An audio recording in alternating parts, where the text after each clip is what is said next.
អូនចោទថាបងមានអ្នកថ្មីទាំងត្រមអ្នកនេះស្នេហ៍អូនស្ទើរស្លាប់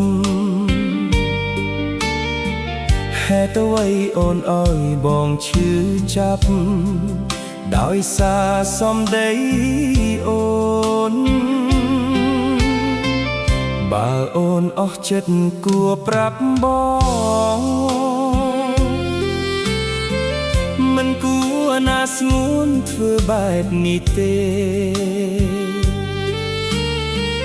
គ្រាន់តែប្រាប់បងមួយម៉ាត់មានស្នេហ៍បងឲ្យអូនទៅភ្លាម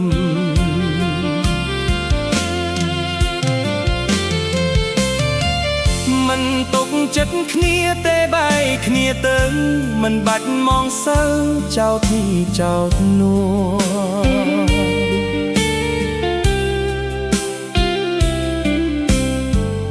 មិនទុកចិត្តគ្នាទេបែកគ្នាទៅមិនបាច់មងសើចោទនេះចោទនោះរស់នៅនឹងអូនបងមើលធ្លុះថាអូនជានុក្បត់បែបណាបើអស់ចិត្តហើយក៏បែកទៅកុំសាងអាស្រូវយកត្រូវខ្លួនឯងខ្លួនឯងអាក្រក់បាយចោទគេផ្សេងទៅចោះថាខ្លួនឯងស្មោះបងឆ្អែតចិត្តហើយលែងខត់ទៀតហើយទៅចំ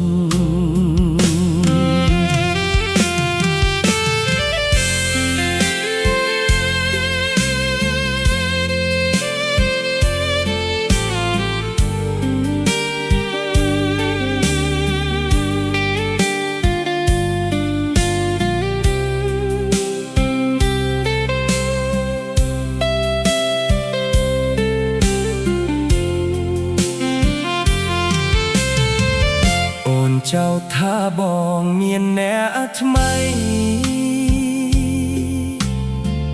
ទាំងព្រមអ្នកនេះស្នេហ៍អូនស្ទើរស្លាប់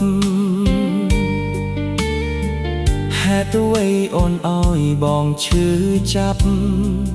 ដោយសារសម្ដីអូនបើអូនអស់ចិត្តគួរប្រាប់បងមិនគួរណាស្ងួនធ្វើបែបនេះទេគ្រាន់តែប្រាប់បងមួយម៉ាត់មានស្នេហ៍បងឲ្យអូនទៅភ្លាម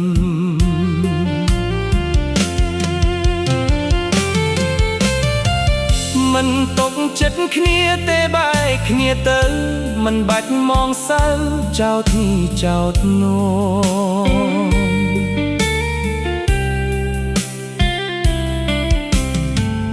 មិនទុកចិត្តគ្នាទេបែកគ្នាទៅមិនបាច់មងសើចោទនេះចោទនោះរស់នៅនឹងអូនបងមើលធ្លុះថាអូនជាមនុស្សក្បត់បែបណាបើអស់ចិត្តហើយក៏បែកទៅ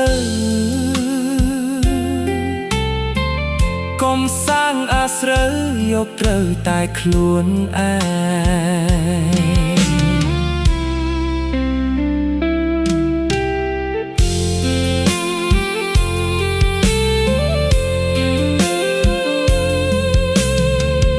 បើអស់ចិត្តហើយក៏បែកទៅ